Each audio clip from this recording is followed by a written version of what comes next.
School van में लगी आग से नहीं ले रहे सीख, खतरे में स्कूली बच्चों की जान, जिम्मेदार नहीं दे रहे ध्यान।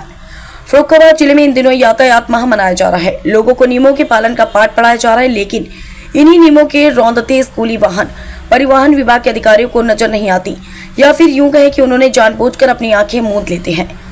यही कारण है कि क्षमता से अधिक बच्चों को बैठाकर पुराने वाहन शहर से लेकर ग्रामीण क्षेत्रों तक सड़कों पर पैदल दौड़ रहे हैं, पर विभागीय अधिकारियों की नींद नहीं टूट रही।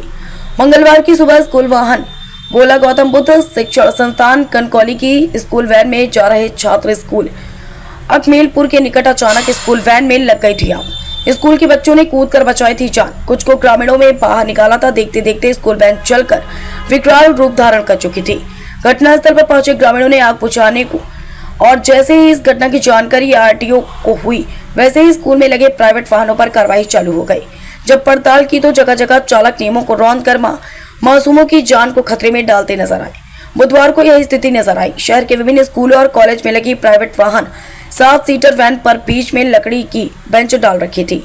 उसमें लगभग 15 से 20 छात्र छात्राओं को बैठाया गया था। जिलाधिकारी आशुतोष कुमार द्विवेदी ने सख्त निर्देश दिए कि कोई भी मानक के विपरीत वाहनों का प्रयोग न करे। इसमें गाड़ी मालिक के साथ साथ स्कूल से संबंधित जिम्मेदारों पर भी कार्रवाई की जाएगी। फर्रुखाबाद से राजीव कुमार, समाचार 24। लाइसेंस से आए दिन हादसे हो रहे हैं, उसके रोकथाम के लिए क्या कार्रवाई की जा रही है? हाँ, कल एक प्रकरण संज्ञान में आया था जिसमें एक स्कूल वैन में आग लग गई थी और उसका फिटनेस ठीक नहीं था। इस घटना के तुरंत बाद से एक अभियान के तौर पर पुलिस और एआरटीओ को निर्देशित किया गया है। उस क्रम में कल 10 गाड़ियों पर कार्रवाई एआरटीओ ने किया, 1.5 लाख रुपए दंड भी लगाया। आज भी 2 गाड़ियों पर कार्रवाई किया है स्कूल से रिलेटेड, जिसमें लगभग 75,000 रुपये फाइन किया है। लगातार इसको अभियान चलाकर और सारे स्कूल प्रबंधकों को यह निर्देशित भी किया गया है कि मानक के हिसाब से फिटनेस सर्टिफिकेट और अन्य कानूनी प्रक्रियाओं का पूरा करके अपनी गाड़ी को चलाएं, अन्यथा उन पर दंडात्मक कार्रवाई भी की जाएगी।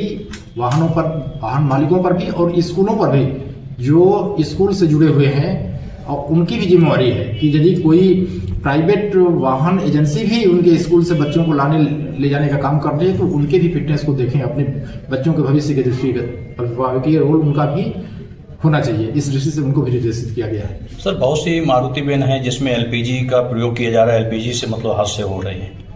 हाँ, ये सब जो कमियां हैं, विसंगतियां हैं, उनको दूर करने के लिए, जैसे आज भी एक पर जो without permission modification LPG cylinder से चला रहा था वैन, तो उस पर 45,000 अर्थदंड लगाया गया है। ये अभियान लगातार चलाया जाएगा।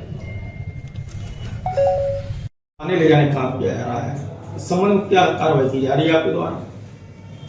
जनपद फर्रुखाबाद में परिवहन विभाग का एक प्रवर्तन दल है जिसका कार्य समस्त प्रकार के वाहनों के समस्त अपराधों की चेकिंग करना है।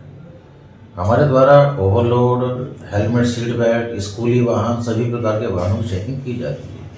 प्रत्येक माह 15 से 20 वाहनों को चालान और निरुद्ध किया जाता है। स्कूल के वाहनों के जांच के लिए विद्यालय स्तर पर विद्यालय परिवहन सुरक्षा समिति का गठन किया गया है, जिसमें स्कूल के जो प्रबंधक हैं वो उसके अध्यक्ष होते हैं, और उसकी ड्यूटी यह है कि वो प्रत्येक माह जो भी वाहन विद्यालय में आ रहे हैं, किसी प्रकार के वाहन है, उनके प्रपत्रों की वो जांच करें।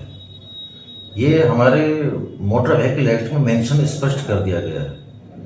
और इसकी जब भी हम जिला स्तर पर 2 बैठकें होती हैं, जनवरी और जुलाई में, और इसी संबंध में एक स्पेशल बैठक भी हम लोगों ने बुलवाई थी जनपद स्तरीय, जिसमें जिला विद्यालय निरीक्षक और विशिष्ट शिक्षा अधिकारी को जिलाधिकारी महोदय निर्देश दिया गया था कि आप उनकी पूरी सूचनाएं आप उपलब्ध कराएं। लेकिन सर, कुछ ऐसे वाहन हैं जो यहाँ पंजीकृत ही नहीं है आपके यहाँ स्कूल वाहनों में, और इस तरह से बोलेरो है, ई रिक्शा है, मारुति वैन है, जो जान जोखिम में डाल रहे हैं बच्चों की, अमानक है, सुरक्षा मानकों को भी पूरा नहीं कर रहे स्कूली वाहन। इसमें किसी भी स्कूल के वाहन के संबंध में परिवहन विभाग द्वारा निरंतर कार्रवाई की जाती है। हमारे जनपद में 3 तहसील हैं और प्रत्येक क्षेत्र में जाकर के तो विद्यालय के वाहनों की चेकिंग केवल सुबह या दोपहर को 1 घंटे के लिए हो सकती है। इसके अतिरिक्त वह चेकिंग संभव नहीं है।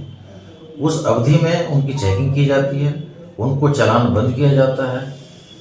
हाँ, यह संभव हो सकता है कि जो छोटे स्कूल हैं, जो रिसेंटली बने हुए स्कूल हैं और जो दूर दराज के क्षेत्र में हैं, वो कदाचित चेकिंग से वंचित रह जाते हैं और उससे वो अपनी गाड़ी को बचाने का प्रयास भी करते हैं। इसी के लिए हमारे द्वारा अनुरोध किया गया है बीएससी साहब के माध्यम से कि उनकी सूचनाएं हमें उपलब्ध कराएं कि उनके द्वारा कितने वाहनों का प्रयोग किया जा रहा है। धन्यवाद।